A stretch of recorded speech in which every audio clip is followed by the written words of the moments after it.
नमस्कार दोस्तों। भगवान आप सभी का भला करे और आपकी सारी इच्छाएं मनोकामनाएं पूरी हों। यहाँ पर आपकी जो पहले क्वेरी है उसका आंसर देने के बाद ओवरऑल पाम रीडिंग पर आएंगे। तो पहला प्रश्न आपका सिविल सर्विसेज के रिगार्डिंग है कि पहला अटेम्प्ट 2023 में है तो कब तक होने के चांसेस रहेंगे।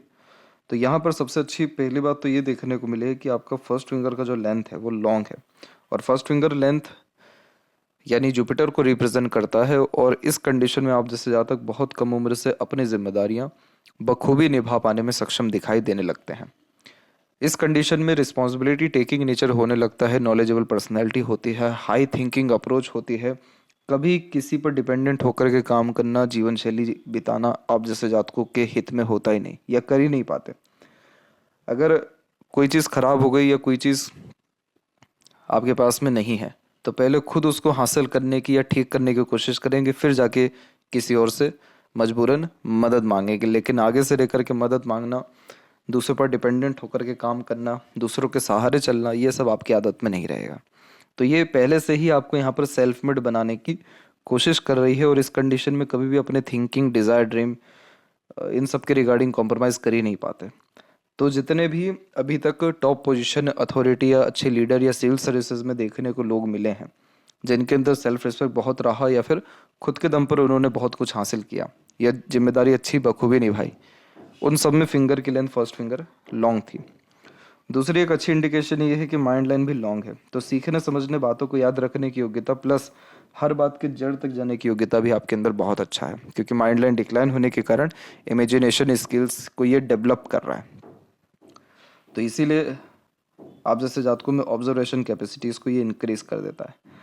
अब यहाँ पर बात ये उठती है कि 2023 में ग्रोथ मिलेगा या नहीं। तो सबसे पहली बात यह है कि आपकी जो भाग्य रेखा है, जितनी भी भाग्य रेखा है आपके हथेली में, वो सब आपके लाइफ लाइन से ही निकल रही है। और इसका तात्पर्य ये निकलता है कि लाइफ लाइन हो या माइंड लाइन, इसे कहते हैं सेल्फ मेड लक लाइन। ऐसा ज़्यादा तक अपना भाग्य खुद लिखने वाले होते हैं, इसलिए आपके द्वारा किया गया कोई भी मेहनत, प्रयत्न या प्रयास बेकार नहीं जाएगा। तो जितना ज़्यादा आप मेहनत या डेडिकेशन अभी लगा लेते हैं तो 100% 2023 में आपको आपका रिजल्ट्स मनचाहा मिल जाएगा। एक स्क्वायर जैसा साइंस भी यहाँ पर जो है क्रिएट हो रहा है, और ये प्रॉस्पेरिटी, प्रॉपर्टी या पोजीशन, अथॉरिटी बहुत अच्छा देता है। दूसरी एक और साइन यहाँ पर सूर्य के ऊपर क्रिएट हो रही है, वो है यहाँ पर आपका फिश सिंबल का साइन। और ये साइन अभी बहुत ज़्यादा प्रोमिनेंट है नहीं, बट आगे चल के अगर ये हो गया तो ये कुलदीपक बनाता है। इसका तात्पर्य होता है अपने घर परिवार में सबसे ज़्यादा खुश, रईस, समृद्ध, धनवान या पहुँचे हुए व्यक्तित्व। पिता का नाम, शोहरत बहुत ज़्यादा बढ़ा देता है ये। और वी सिंबल का साइन अधिकतर पैसा देकर काम कराने की आदत को भी दर्शाता है। इतने इंडिकेशन काफ़ी है ग्रेट सक्सेसफुल होने के लिए। बाकी जितने भी यहाँ पर आपकी आड़ी रेखाएं हैं, ये सब आपको चिंतन मनन या बेफिजुल का टेंशन वरीज देगा, क्योंकि सैटर्न पर आड़ी रेखा है तो वो कारक ही होता है यहाँ पर बेफिजुल का चिंतन मनन करने का। बट अगर यहाँ पर बात करें आपके हेल्थ या फैमिली के हेल्थ के रिगार्डिंग, तो उसमें ज़्यादा दिक्कत परेशानी नहीं होने वाला है। तो इसलिए फैमिली लाइफ के रिगार्डिंग या फिर हेल्थ के रिगार्डिंग बेफिक्र रही है।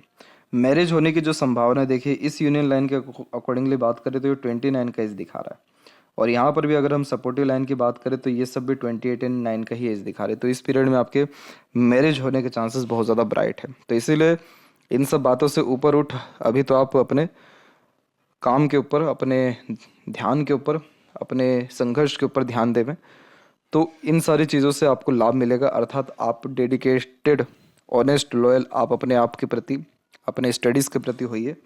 आपको 100% रिजल्ट्स मिलेगा। और थोड़ा सा बस पेशेंस रखिएगा अपने अंदर। आपका फिंगर की जो लेंथ है बहुत ज़्यादा शॉर्ट है, तो उस कारण से ये इम्पेशेंट, इम्पल्सिव और quick decisions taking skills on the behalf of feeling create करता है। तो ऐसा ना हो कि इतना मेहनत आपने किया और कई बाद में जाकर के करियर में ही चेंज करने का आपका मन हो गया। तो ये इन सारी चीज़ों से अगर बचना है तो अभी से ही प्रॉपर प्रो कॉन्स एनालिसिस करके हर काम को करना या स्टेप बाय स्टेप करना आपके लिए ज़्यादा फ्रूटफुल रहेगा। आपका जो थंब का साइज़ है वो भी शॉर्ट है, तो इस कंडीशन में बहुत जल्दी अपने लिए गए निर्णय या बनाए गए योजना में परिवर्तन कर लेते हैं, क्योंकि ये बहुत ज़्यादा ही फ्लेक्सिबल नेचर, एटीट्यूड, पर्सनैलिटी देता है, जिसके कारण समय परिस्थिति के अनुसार परिवर्तन करने की आदत बहुत होती है। अड़िग नहीं रह पाते अपने निर्णयों के ऊपर। अच्छी बात इसमें यह है कि लेट गो या मूव ऑन बहुत जल्दी कर पाते हैं किसी भी सिचुएशन पे। लेकिन नेगेटिव बात यह है कि जो फोकस या डेडिकेशन या कंसिस्टेंसी होना चाहिए उसमें यह कमी लेकर के आता है। तो इसको अगर सुधारना है तो एक समय पर एक काम करना, जब तक एक काम पूरा ना हो दूसरा काम हाथ में ना लेना। आपके थंब की क्वालिटीज़ को भी ठीक करेगा और जो लिटिल फिंगर के रिगार्डिंग इशू है उसको भी ठीक करेगा। लिटिल फिंगर जब इतनी शॉर्ट हो जाती है तो स्टेज फियर दे देती है, 10 लोगों के सामने अपनी बात को रख ही नहीं पाते, हिचकिचाने लगते हैं, कपकपाने लगते हैं। इंटरव्यू फेस करने में फिर दिक्कत बहुत आती है। आधे अधूरे ज्ञान के साथ कभी बात ना कहें, ह्यूमर में ना पड़ें और मल्टीटास्किंग नेचर तो रखें ही ना, क्योंकि अगर एक समय पर एक से ज़्यादा काम लिया तो हर काम में देरी, अड़चन, बाधा, रुकावट आपको आएगी। फिंगर के बीच में गैप है, ये एक इंडिपेंडेंट नेचर अप्रोच को थोड़े अधिक खर्चीले स्वभाव को दर्शा रहा है। लेकिन यहाँ पर अगर बुध को ठीक करना हो तो विष्णु सहस्त्र नाम सुनना, गायत्री मंत्र का जाप करना, गाय को चारा खिलाते रहना, आपके लिए ये सारे काम करना बहुत ज़्यादा ठीक रहेगा। इससे इंटेलिजेंसी बहुत बढ़ेगी, इंटेलेक्चुअल पावर बढ़ेगी, तर्क वितर्क की सक्षमता बढ़ेगी, हाजिर जवाबी यहाँ पर बढ़ेगी, कम्युनिकेशन से लेकर के मार्केटिंग स्किल, वर्क मैनेजमेंट सब इम्प्रूव हो जाएगा। फर्स्ट फिंगर की लेंथ लॉन्ग है तो किसी प्रकार की जिम्मेदारी लेने से आप जीवन में कभी पीछे नहीं हटेंगे। और फिंगर के ऊपर यहाँ सीधी खड़ी रेखाओं की श्रृंखला फ्रेंडली नेचर दे रही, बट आड़ी रेखा भी है जो रिश्तों में अनबन, मतभेद, दूरियां देती है। क्यों दे रहा है? क्योंकि सैटर्न की आड़ी रेखा नेगेटिव थॉट्स बहुत जल्दी देती है, रेस्टलेसनेस ज़्यादा देती है, इसलिए रिलेशंस लंबी टिक पाना, कंटिन्यू चल पाना थोड़ा मुश्किल हो जाता है। फिंगर के जो नोट्स हैं वो डेवलप क्लियर कट नहीं है तो थोड़ा यह कन्फ्यूजिंग माइंडसेट दे रहा है, डिसीजंस प्रॉपरली ले नहीं पाते, किसी न किसी व्यक्ति विशेष के गाइडेंस या सपोर्ट की आवश्यकता पड़ती है। फैलेंजस की स्थिति या इंटरनल मास की स्थिति सामान्य है, तो स्टेमिना, एनर्जी, रोग प्रतिरोधक क्षमता ठीक दिखाई दे रही है। और इम्प्रूव करना हो तो फिजिकल फिटनेस, योगा, प्राणायाम जैसी चीज़ों पर काम करें, कोई प्रॉब्लम फिर नहीं आएगा। जब भी थंब का जॉइंट पॉइंट में मांसल कम होता है तो सिचुएशंस, सराउंडिंग, इन्वायरमेंट के अकॉर्डिंगली बहुत जल्दी इन्फ्लुएंस होते हैं। तो अपने आप को हमेशा थोड़ा रिस्ट्रिक्शंस में रखना चाहिए कि पहले ये काम होगा फिर उसका जाकर दूसरा कोई काम करेंगे या दूसरे किसी इन्वायरमेंट में इंगेज होंगे। इस कंडीशन में अपने इन्वायरमेंट को, सराउंडिंग को बहुत ज़्यादा वर्कोहलिक बना करके रखना चाहिए, या फिर ऐसे ही लोगों के साथ उठना बैठना चाहिए जो आराम प्रिय ना हो या टालम टाली ना करें। तो जब आप ऐसे लोगों के साथ उठेंगे बैठेंगे या ऐसे परिस्थितियों में रहेंगे तो आप जीवन में और ज़्यादा तरक्की और सरलता से कर पाएंगे। पाम का जो साइज़ है वो वैसे भी रेक्टेंगुलर है, जो इस बात को दर्शाता है कि आपके अंदर lots of dream, desire and ambition है, हाई थिंकिंग अप्रोच है। लेकिन इस कंडीशन में बहुत जल्दी दूसरों से इन्फ्लुएंस हो जाना, सराउंडिंग से इन्फ्लुएंस हो जाना या अफेक्ट हो जाना, सारे कॉम्बिनेशन ये देता है। इसीलिए अपने सराउंडिंग एनवायरनमेंट का खास ध्यान रखना चाहिए। जब भी नेगेटिव फील हो, मंदिर चल जाइए, कोई भी ऐसे संस्थान चल जाइए जहाँ पर निस्वार्थ भाव से लोग सेवा करते हों, या ऐसे जगह पर जहाँ पर थोड़ा कंपटीशन या वर्कलोड ज़्यादा हो, वर्कलोड इन द सेंस कि मेंटल प्रेशर। तो वो ये सारे जगह पे जब आप जाएंगे तो ऑब्जर्व करिए कि आपके ऊपर क्या प्रभाव आ रहा है। आप पाएंगे कि आपके अंदर बहुत ज़्यादा ही एक्सट्रीम लेवल का जो चेंजेस है या डेडिकेशन है वो कहीं ना कहीं आ रहा है या बढ़ रहा है। आपका जो नीचे का पोर्शन है वो ज़्यादा डेवलप्ड है, तो लॉट्स ऑफ डिज़ायर, एम्बिशन के साथ इंस्पिरेशन, मोटिवेशन ये देता है। दूसरों को भी आप अपने लाइफ में मोटिवेट कर पाने में सक्षम रहेंगे। जुपिटर माउंट के ऊपर जब भी प्रोग्रेस लाइन हो तो हाई थिंकिंग अप्रोच होती है, और इस कंडीशन को प्रोग्रेस लाइन कहते हैं इसलिए क्योंकि ये लगातार प्रयत्नशील व्यक्ति को बनाती है। तो कभी हार ना मानना, डेडिकेशन बहुत ज़्यादा स्ट्रॉन्ग रखना, सेल्फ मेड होना, ये सारे कॉम्बिनेशन कंटिन्यूस ग्रोथ देते हैं। जितनी भी आड़ी रेखाएं हैं ये धार्मिक किस्म की प्रवृत्ति देती है, तो अध्यात्म में रुचि बहुत ज़्यादा बढ़ने लगता है। माता पिता के अच्छे सेवक होते हैं, उनको जीवन में सारा सुख दे पाने में सक्षम होते हैं। शनि की स्थिति में यह है कि आपकी रेखाएं निकल तो रही हैं बहुत सारी, लेकिन शनि तक पहुंच नहीं पा रही है डायरेक्टली। तो इस कारण से काम तो कोई भी इजीली शुरू हो जाएगा लेकिन प्रॉपर एंडिंग नहीं हो पाएगा जब तक ये शनि तक ना पहुंचे। और शनि पर पहुंचने का सबसे बड़ा कारण जो नहीं है वो यहाँ की आड़ी रेखा है। शनि की आड़ी रेखा मूड स्विंग्स देती है, जिसके कारण इमोशंस, फीलिंग्स में फ्लक्चुएशंस होता है। तो बार बार ध्यान, मन या कार्य क्षेत्र से जो एक प्रकार से कंसंट्रेशन है वो भटकता है, बेफिजूल का चिंतन मनन होता है, और इसीलिए ओवर थिंकिंग, नेगेटिव थिंकिंग आती है। ऊपर से आपकी माइंड लाइन यहाँ पर डिक्लाइन भी है, तो इस माइंड लाइन में जितने अच्छे बीज डालेंगे, जितना अच्छा रिसर्च करेंगे, ऑब्जर्वेशन करेंगे, जितना नॉलेज गेन करेंगे, ये माइंड आपको उतने अच्छे रिस्पॉन्ड करेगा। लेकिन ओवर थिंकिंग, नेगेटिव थिंकिंग यहाँ पर अगर किया किसी भी बात को लेकर के तो मेंटल स्ट्रेस, प्रेशर, एंजाइटीज ये दे देगा। तो इसीलिए यहाँ पर प्राणायाम करना, खुद को समय ज़्यादा देना, जॉगिंग करना, मंदिर विजिट करना, डोनेशंस करना, चैंटिंग करना किसी भी मंत्रा की, आपके सैटर्न के जितने भी नेगेटिव असर है सब दूर करेगा। तो आपका काम डेफिनेटली ऐसा एंड होगा कि सेटिस्फेक्शन आपको मिल सके और एक बार में आपके काम बन जाए। सूर्य की स्थिति में बहुत अच्छे साइंस हैं, लेकिन सन माउंट हल्का सा वीक हो रहा है तो कॉन्फिडेंस की कमी दे देता है। और जब बहुत सारी रेखाएं इधर उधर से आकर के मर्ज होने लगती है तो फोकस में कमी होने लगता है, क्योंकि अनेक काम एक समय पर करने की आदत होने लगती है या फिर अनेकों चीज़ों से इन्फ्लुएंस होना शुरू हो जाते हैं। तो ये सूर्य अच्छा होते हुए भी फिर अच्छा रिस्पॉन्ड नहीं दे पाता, फिर बहुत देरी से अपने रिजल्ट देता है। इसलिए फोकस, डेडिकेशन, क्लैरिटी बहुत अच्छे से अपने लाइफ में रखें और ईजिली इन्फ्लुएंस कहीं भी ना हो। इसके अलावा यहाँ पर लूप ऑफ सीरियसनेस की आकृति, तो थोड़ा भीड़ से अलग रहना, एकांतरिक किस्म का व्यक्तित्व होना, ये कॉम्बिनेशन देता है। इधर पे जो स्क्वायर का साइन है वो सन और मरकरी दोनों को मर्ज कर रहा है। तो सन कारक किसका हुआ? गवर्नमेंट का। मरकरी कारक हुआ बुद्धि का, यानी अपने बुद्धि विवेक के अकॉर्डिंग सरकार से लाभ पाने में या सरकार में पद हासिल कर पाने में सक्षम, या सरकार को कोई बड़ा काम कर पाने में सक्षम होंगे। इसीलिए भी मल्टीपल फॉर्मेशंस ऊपर की तरफ वी जैसे ये बन रहे हैं, जो अधिक खर्च अधिक आय की निशानी होता है। तो पैसा इस कंडीशन में अच्छा जीवन में आते हुए देखने को मिलता है। मरकरी के ऊपर जब एक से अत्यधिक रेखा हो तो ये मीठी बोली आकर्षित व्यक्तित्व देती है, जिसके तहत मल्टीपल लैंग्वेजेस का नॉलेज भी होता है। किस व्यक्ति से कैसे बात करना है, कैसे प्रभावित, आकर्षित या कैसे अपनी बात मनवानी है, ये सारे कॉम्बिनेशन ऐसा मरकरी अच्छा देता है। इस कंडीशन में सिंपैथेटिकल नेचर अप्रोच प्लस हॉस्पिटैलिटी किस्म का व्यक्तित्व होने के कारण दूसरों का दुख दर्द समझना, मोटिवेट करना, हील करना, ये कॉम्बिनेशन भी देता है।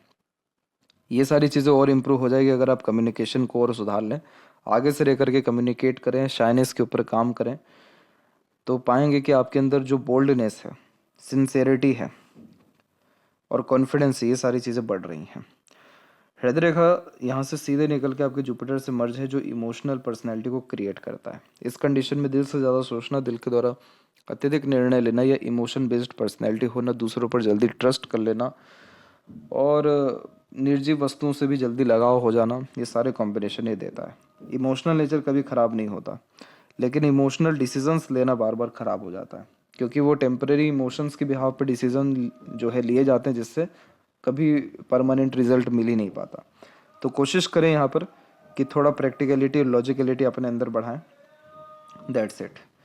माइंड लाइन के फॉर्मेशन में बहुत सारे बायफोर्के के साइंस अवेलेबल हैं। तो इस प्रकार के जो साइंस होते हैं जो ऊपर की तरफ उठ रहे हों, तो ये मल्टी टैलेंटेड पर्सनैलिटी बिल्ड करते हैं और हमेशा अपना लाभ निकलवाने की युक्ति को दर्शाता है। तो ऐसे मस्तिष्क रेखा वाले बहुत रेयर ही अपने जीवन में विफल होते हैं, अदरवाइज किसी भी विपरीत परिस्थिति, माहौल, लोग क्यों ना हो, अंततः सफल निश्चित रूप से हो पाते हैं। तो ये कॉम्बिनेशन बहुत अच्छा एक दिखा यहाँ पर। दूसरा ये कि राहु की रेखाएं बहुत ज़्यादा यहाँ पर आकर के मर्ज होना शुरू हो रही है, जो इल्यूजन देगी, भ्रमित करेगी। तो यहाँ पर ध्यान रखें कि हवाई की कोई बातें ना करें। दूसरी बात कि तथ्यों के पीछे थोड़ा ज़्यादा ध्यान दें। बहुत ज़्यादा डिज़ायर, एम्बिशन अपने अंदर ना आने दें, क्योंकि उससे मेंटल स्ट्रेस, प्रेशर बहुत ज़्यादा बढ़ जाएगा, क्योंकि वो अगर पूरे हुए तो अच्छी बात है, नहीं पूरे हुए तो डिप्रेशन भी दे देगा। इसलिए शिव जी की आराधना करना, शिवलिंग पर अभिषेक करना या जल अर्पित करना, ओम नमः शिवाय का जाप करना आपको इन सारी चीज़ों से निजात दिलाएगा। इनफैक्ट ये जितने भी बड़ी बड़ी यहाँ रेखा देख रहे हैं आप, ये सब राहु की ही रेखाएं हैं, जो अननेसेसरीली स्ट्रेसेस, वरीज देती है, चिंतित, बहुत ज़्यादा छोटी छोटी बातों पे बना देती है। इन सारी चिंताओं से आप मुक्त हो पाएंगे। और किसी भी प्रकार का पैशन, हॉबी आपके अंदर है तो उसको फॉलो करिएगा, क्योंकि आप अपने पैशन, हॉबी के द्वारा पीस, हैप्पीनेस अथवा ग्रोथ अपने लाइफ में अच्छा पा सकते हैं। दूसरी बात, रिसर्च सेक्टर में इन्वेंशन करने में कोई ना कोई महारत आपको डेफिनेटली हासिल हो पाएगी। तो बुक रीडिंग हैबिट या राइटिंग हैबिट को भी डालना आपके लिए अच्छा रहेगा। लाइफ लाइन का formation middle of the palm जा रहा है, जिसमें बहुत सारी शाखाएं बाहर की तरफ झुक रही हैं। तो बहुत सारे फॉरेन ट्रैवलिंग या एक से ज़्यादा जगह पर रेसिडेंस होने के चांसेस भी आपकी लाइफ में हैं। बहुत अच्छी जो सक्सेस लाइन है वो अराउंड 36 तक निकली है। तो इस एज तक आते आते तकरीबन सारे डिज़ायर, एम्बिशन लाइफ के कंप्लीट होंगे। और जितनी भी रेखा यहाँ से निकल के मरकरी पर जा रही है, ये बार बार न्यू लर्निंग होने जैसे योगों को निर्मित करा है। जो व्यक्ति अपने जीवन में बार बार नए नए तरीके से लर्न करते हैं या नई नई प्रकार की चीज़ें लर्न करना पसंद करते हैं, उनके हथेली में ऐसी मरकरी लाइन डेवलप्ड हो जाती है। इंटरनल मार्स यानी हेल्थ के ऊपर काम करना ज़रूरी है। जैसे योगा, प्राणायाम, जॉगिंग, एक्सरसाइज है, ऐसे सारे काम जिससे पसीना आए। और आउटर मास वैसे ठीक है तो मेंटली आप स्ट्रांग रहेंगे। करेज, इस प्रकार की लाइन जो आ रही है ये सब अच्छी देती है। शुक्र की स्थिति अच्छी जा रही है जो लग्जरीज कंफर्ट अच्छा देता है। एक से ज़्यादा गाड़ी, घर बार का सुख, अच्छा रहन सहन, खान पान, अच्छी दिनचर्या, ऐशो आराम भरी जिंदगी होती है। कला प्रेमी, साहित्य प्रेमी होते हैं। फैशन, ब्यूटी या इंटीरियर डिजाइनिंग के प्रति इंटरेस्ट, नॉलेज अच्छा होता है। लेकिन जब यहाँ पर आड़ी रेखा इस प्रकार से ज़्यादा हो तो छोटी छोटी बातों पर सीरियस रिएक्ट कर जाना, ओवर थिंकिंग के कारण नेगेटिव थिंकिंग एक्सट्रीम लेवल का आ जाना, और अननेसेसरीली थॉट्स जो कि मोरालिटी को डाउन करते हो, कॉन्फिडेंस को डाउन करते हो, वो सारी चीज़ें होना, इन सारी चीज़ों से शुक्र बहुत ख़राब होते हैं। और शुक्र ख़राब जब होने लगते हैं तो पीस, हैप्पीनेस ख़त्म होने लगता है लाइफ में, प्लेजर ख़त्म होने लगता है और लोगों की कमी होने लगती है। क्योंकि नेगेटिव वाइब्स कैरी करके जो व्यक्ति चलेगा उससे कैसे कोई व्यक्ति आके जुड़ेगा। तो शुक्र को ठीक करना हो तो इन सारी चीज़ों से यानी नेगेटिविटी से दूर रहने की सख्त आवश्यकता है। सीधी खड़ी रेखा ठीक है, अपॉर्चुनिटीज़ देगी। शुक्र है बहुत अच्छा, आपका मैरिड लाइफ क्वालिटी बहुत अच्छा रहेगा, पार्टनर बहुत अच्छे मिलते हैं। केतु की स्थिति कुल मिलाकर के बढ़िया जा रही है। यहाँ से जब रेखा आगे की तरफ बढ़ती है तो पूर्व पुण्य आप जैसे जातकों का होता है, जिसके कारण जन्म के बाद माता पिता या घर परिवार में लाभ डेफिनेटली बहुत अच्छा मिलता है और आगे आप निश्चित अपने कर्मों से दे भी पाएंगे। चंद्र के ऊपर इतनी आड़ी रेखा ठीक नहीं, क्योंकि ये रेस्टलेसनेस देती है। बहुत सारी विचारधारा एक ही समय पर मन में चल रही होती है, तो इसके लिए शिव जी की आराधना करें, वहाँ से आपके सारे इश्यूज खत्म होंगे। और तकरीबन एक मनी ट्रायंगल का फॉर्मेशन बनता दिखाई दे रहा है, तो पैसा डेफिनेटली बहुत अच्छा आएगा, रुकेगा और बचेगा भी। और टेम्पल का साइन भी एक तकरीबन यहाँ पर बिल्ड हो रहा है, जो अगेन बहुत रईस, धनवान, प्रसिद्धवान या फिर बहुत अच्छी संपत्ति, जायदाद का मालिक भी बनाता है। तो ऐसे साइंस होना बहुत रेयर होते हैं, लेकिन बहुत अच्छे हैं। थोड़े बहुत कमियां हैं, उसके ऊपर आप काम करिए, बहुत ग्रेट जो है सक्सेस आपको लाइफ में बहुत जल्दी ही मिल पाएगा। दूसरा, लेफ्ट हैंड में भी देखें तो यहाँ पर माइंड लाइन आपकी लॉन्ग हो गई है। तो इस कंडीशन में आप जैसे जातकों का मेमोरी बहुत शार्प होता है और सीखने, समझने, बातों को याद रखने की योग्यता या कॉम्पिटेटिव एग्जाम क्रैक करने की योग्यता को ये बढ़ा देता है। इसलिए अपना जो है स्टडीज़ के ऊपर ध्यान रखने के साथ साथ इंस्पिरेशन, मोटिवेशनल कोटाज हुए, बुक हुए, वो सभी पढ़ना ज़रूरी है। और अध्ययन करना, घर के बाहर निकलना, मल्टीपल एक्सपीरियंसेस लेना, कम्युनिकेशन स्ट्रॉन्ग करना भी ज़रूरी है। और ज़्यादा ब्रॉड मेंटेलिटी और ज़्यादा पर्सनैलिटी में आपकी विकास हो पाएगा। बाकी कोई कमी परेशानी ओवरऑल आपके पाम में नहीं है, सिर्फ छोटे मोटी आड़ी रेखाएं हैं, और वो आड़ी रेखाएं बहुत जल्दी ख़त्म भी हो जाती जब व्यक्ति परिस्थितियों से, लोगों से प्रभावित होना बंद कर देते हैं। तो आशा करता हूँ आपके सभी प्रश्नों का उत्तर मिल गया हो। तब तक आप अपना ध्यान रखें। आपका बहुत बहुत धन्यवाद।